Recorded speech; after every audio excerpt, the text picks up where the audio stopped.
doesn't want to follow is what is it, honey, that I'm not doing in your life that makes you feel reasonably assured to follow me? What is it that I'm not meeting in your life or you would want to follow me? What is it? And if we meet those needs, she will want to follow you. Now watch this. I want you to see this. In the beginning, when God created the woman out of Adam, he fell asleep and God took out of his rib the woman, basically. Now here's the thing you need to see. When he took from Adam and created the woman, he took from the man to create the woman, which means the feminine qualities that are in the woman were in the original Adam first. In other words, Adam was totally complete with feminine qualities and masculine qualities in the beginning. And then God had him fall asleep, and God took out the feminine part and put it over here, and he even taught him before he did that. He brought all these animals to Adam, and none of the animals were compatible with him. And he got this revelation: I'm in need of someone that can be my companion. So he puts him to sleep, takes part of him, and invests it in the woman. Bam, creates this woman. And all of a sudden he wakes up, realizes, whoops, something missing. Oh, there it is. Woo-hoo. There she is. Now notice what I'm teaching you here. A man is not complete without a woman, and a woman is not complete without a man. How many of you men want to wear the pants in the family? Come on. We'll have an altar call for liars later. Lift your hand up. You want to be the head. You want to wear the pants? You know, when you wear pants, you need a belt. The woman's the belt.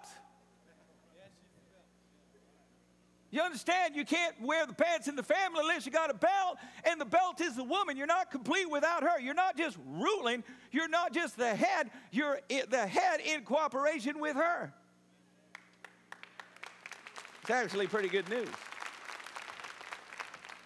Now, I'm not purposely trying to irritate anyone or anything else. I just, when we talk about relationships, we've got to have the right foundation in the home, or the home is going to be dysfunctional.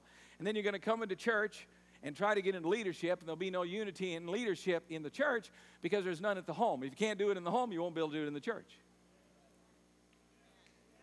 That's why people fight. They're dysfunctional in that sense. Now, I don't like to say this, but some men are like this. Their wife is the puppet controller, and their puppet's under control of their wife. Say this. Do this. And she's pulling all the strings.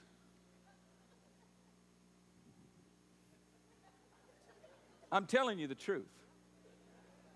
You got to stand up, be what God called you to be, and you got to realize that you got an anointing to lead your home.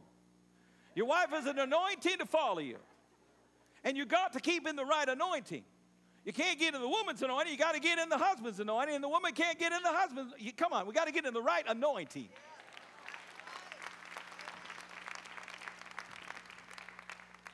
And so this foundational truth is so significant that without it, we cannot be all God has called us to be. And like I said, when my wife is a little bit resistant towards me in areas, I generally go, all right, hon, what's the problem? What's the matter? Well, you're not giving me any attention. You've been mean to me all day. See, that's my fault, not hers. Insecurity is the husband's job to drive it out of his family members. My wife should never suffer with insecurity. If she does, it's because I'm stressing the outside more than the inside. And what I need to keep telling her is how beautiful a person she is. She's beautiful looking on the outside, but she needs to understand that the beauty within inside of her is much greater than the beauty that is on the outside. And if you do that to your children and do that to each other, there'll be no place for insecurity within your life. Because insecurity is the platform for deception. And there's a lot of people who are deceived. Here's what happens to a woman who has insecurity. Any one of those yahoos who are out to have an affair with someone else's wife has the ability to seduce your wife. Doesn't have the ability if she's not insecure, but has the ability if she's insecure, because when she's insecure, there's a need that is not being met, and he comes by and says, oh, you're so wonderful.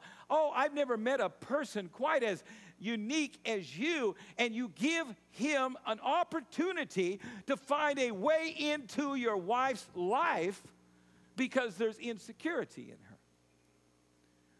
Now, if we were to build our wives up the way that we should, tell them how beautiful a person they are, and when they're struggling with something in their life and you're noticing they're just not the way they were, you say, honey, what's wrong? Well, I just feel like this.